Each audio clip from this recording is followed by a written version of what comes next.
Hello, everyone, and welcome to this session on Front Office Terminology 2. Welcome back to those who have seen Front Office Terminology 1. Thank you for attending that. And welcome to those who are attending this for the first time. I hope you get the time to quickly go to Front Office Terminology 1 as well. So, well chosen. There's so much more learning in the world than knowing, isn't that right? After 23 years of industry and academic experience, I'm still learning. And all the hotels that I've worked with, be it Taj, the Le Méridien, Leela Kempinski in India, and overseas, it has been such a huge learning experience, and I continue to be on the learning curve. So I'm inviting you to be a part of this learning curve. Let's move ahead. We spoke about how it's important to know terms and jargon. Jargon is the specialized language or terms of a particular industry. All right. Technical knowledge is really the foundation, the basics, the basis of your career. You are judged based on your technical knowledge. And forget judging, even for you, knowledge is power and you can do so much more with it. And attention to detail is something we have spoken about in enough detail in the previous video. So, to be an excellent hotelier, you need attention to detail. Absolutely, absolutely, and absolutely. So, that's the difference between a good hotelier and an excellent hotelier. And I've taken pains to ensure that these explanations or term definitions have attention to detail. Now, instead of me harping on it, let me see if my friend and a veteran in the hotel industry has something to say for you. Hi everybody, my name is Naina Khanna, and I know that all of you are preparing right now for your campus interviews. So I just had a few suggestions to make.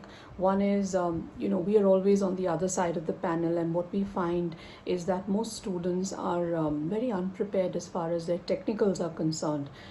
Point two is that their general knowledge is rather weak, and the third point I'd say is that the awareness of what is happening not only in India but also across the world needs to be strengthened. So if you look at these 3 points and if you take care of these 3 points, I think you'll ace it. Well, thank you, Naina. That was wonderful. So, here you get it straight from an industry veteran.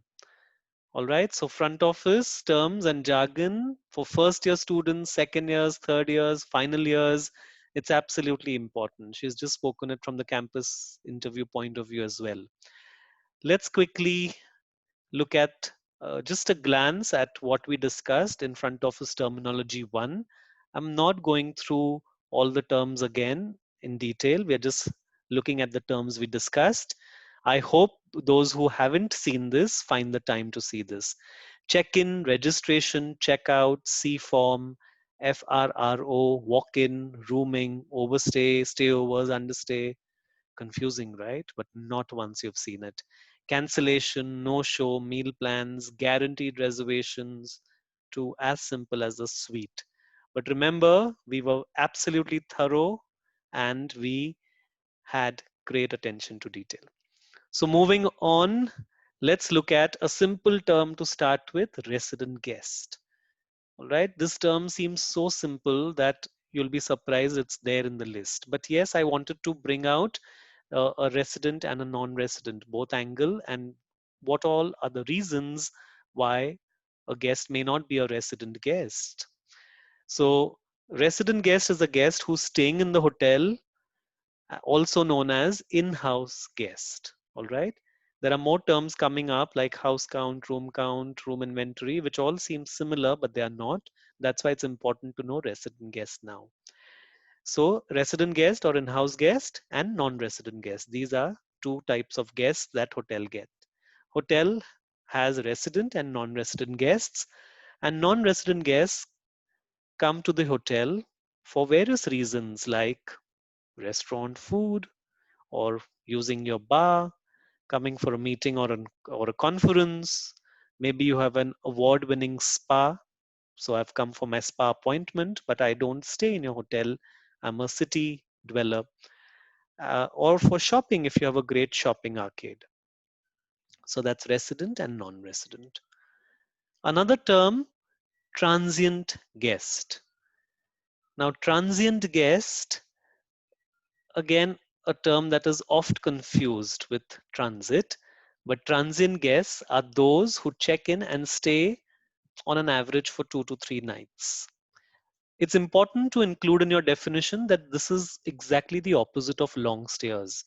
That's why transient and long stayers are used in that context. So hotels segment or segregate their guests as transient and long stayers, not to be confused with transit guests. Transit are guests staying in a transit hotel or an airport hotel. They are literally in transit. That place is not their destination, they are in between travel.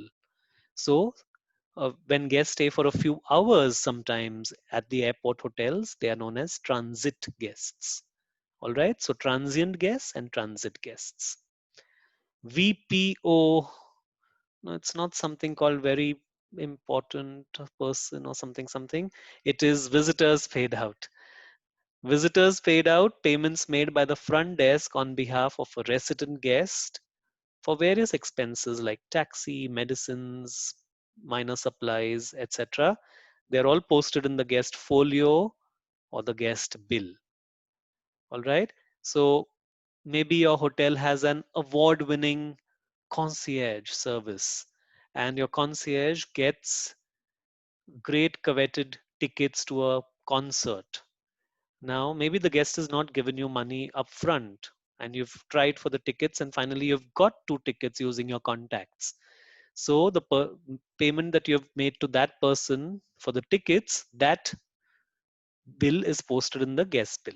All right. So visitors paid out is made when the concierge gets that money from the reception or the cashier.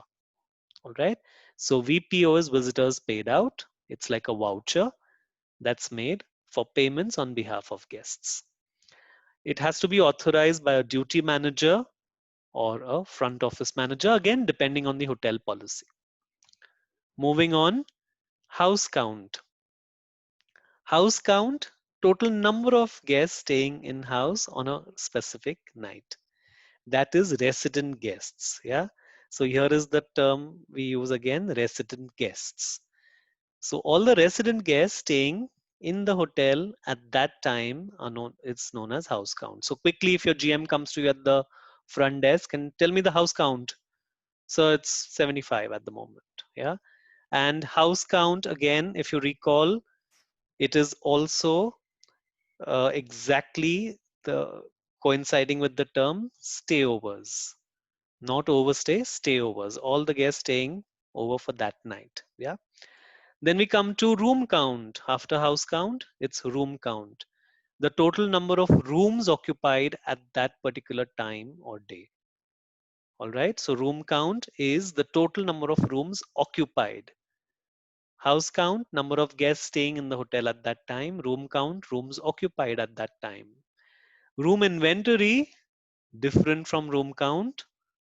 Yes. This is the total number of rooms that you have in your hotel. All right. So a hotelier talking to another hotelier may ask, so how many keys? You work in a hotel, right? How many keys? What does it mean? It means how many rooms is your hotel? So when somebody asks you, so how big is your hotel? How many keys? You should know that, okay, you work for a 200 room hotel, so it's 200 keys. So room inventory, number of rooms in a hotel, number of keys. Do not confuse it with room count. Room count is the rooms occupied. Let's move ahead. Overbooking. Now we've seen these terms cancellations, no shows, and understays in the last video of the series, in the first video. So, the practice of booking more rooms than those available, this anybody will say, but to offset revenue losses due to cancellations, no shows, and understays. These are the three things really that can happen, and you will find yourself that are you were predicting to be a full house, 100% occupancy, but suddenly on that day your GM is asking you, "Hey, but you said you're going to be sold out. What happened?" So two guests cancelled, and this guest didn't show up, and four guests decided to check out earlier. Now you can't really stop understays, can you? You can't really say, no, you have to stay till you have promised. No. So overbooking is a practice that's always done, of course, with a lot of caution, lot of study, lot of experience, it comes right.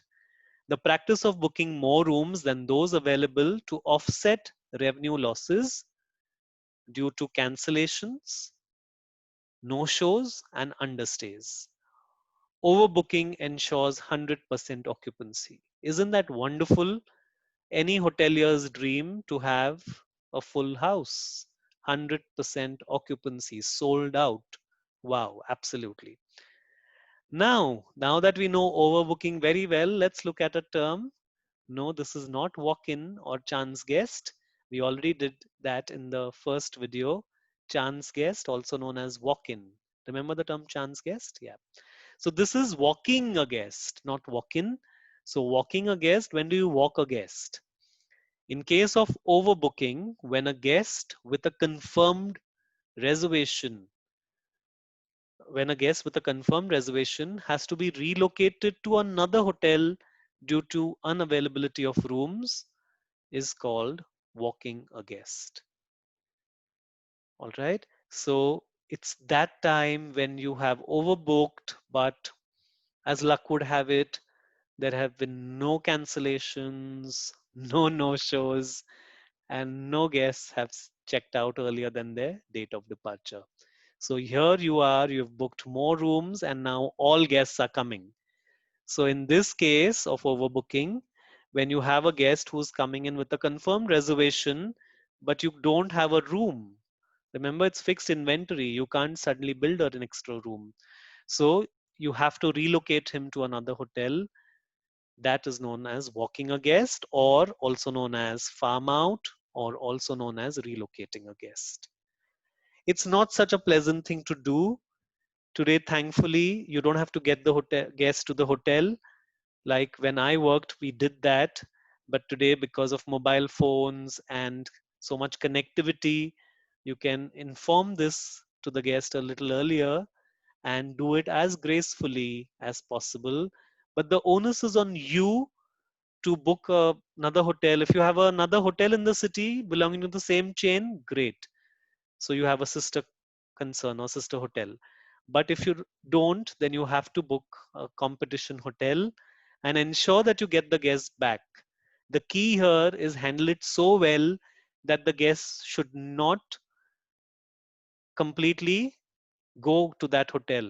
So earlier, next bookings, he should not continue with that hotel. He should still want to come back to you. That is your success of handling this situation well. So walking a guest, tricky situation, if done well, has its benefits also. But it's not a very pleasant thing. Imagine a guest with a confirmed reservation and you're saying, no, sorry, we can't give you a room.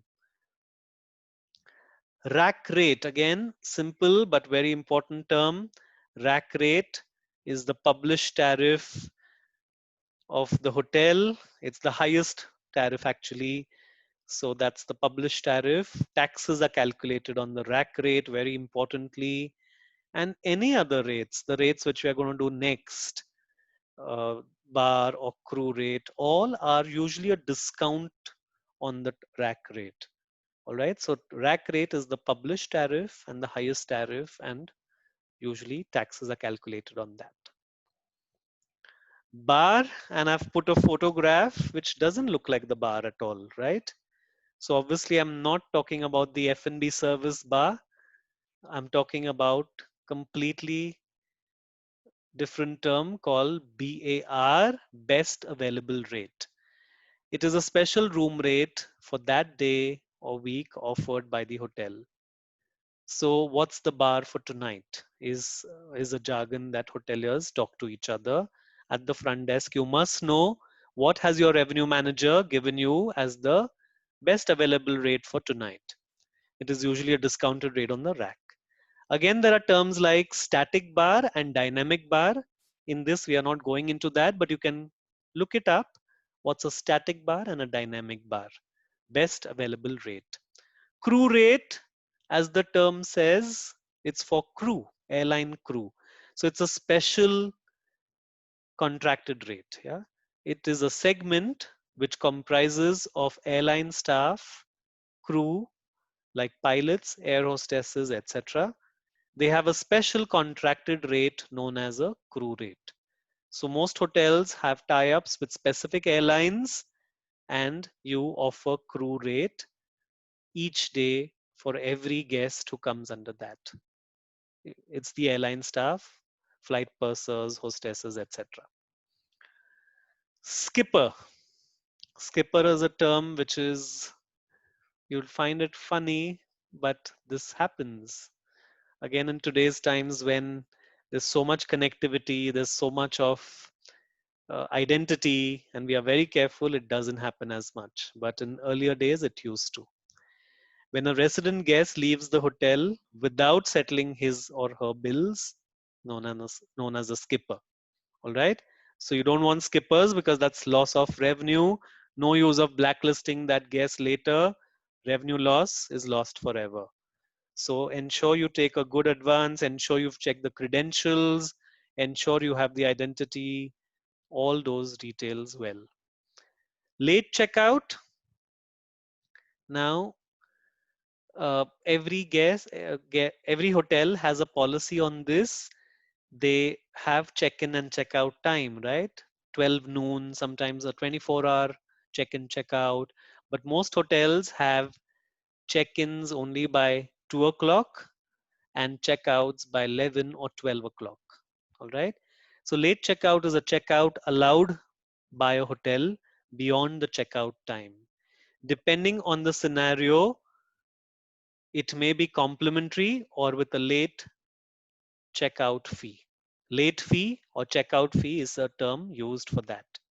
All right. Most of the guests allow late checkouts if they are not sold back to back, sold out. They allow till maybe 4 o'clock. It depends on the guest. If he's a regular, a VIP, then you can give that concession without charging. But some hotels also look at it as extra revenue. So till 6 o'clock, if you want to stay, you have to pay X amount. If beyond that, X amount, and so on and so forth. So that's late checkout. Late charges, not to be confused with late checkout. Charges that are posted in the guest folio after the guest has checked out are known as late charges. Sometimes a laundry bill may show up later, or somebody may come with another voucher, or any last minute minibar consumption. The guest has picked up something right uh, before he left. So those are late charges.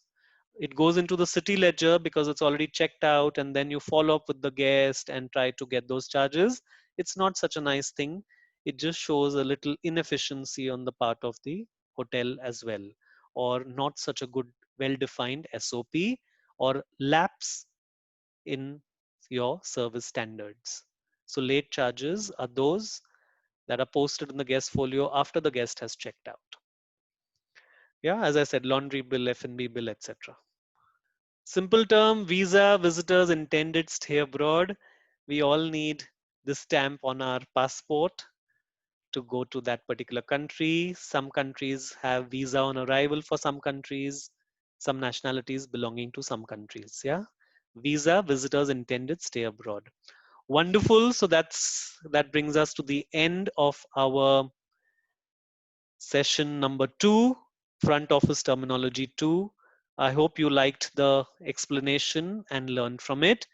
You can participate in the quiz as is shared in the description. These are some references. Thank you for your time. Thank you for your attention. And most importantly, thank you for your commitment to be an excellent hotelier. Thank you and continue watching and subscribing to my channel. Thank you. Good day.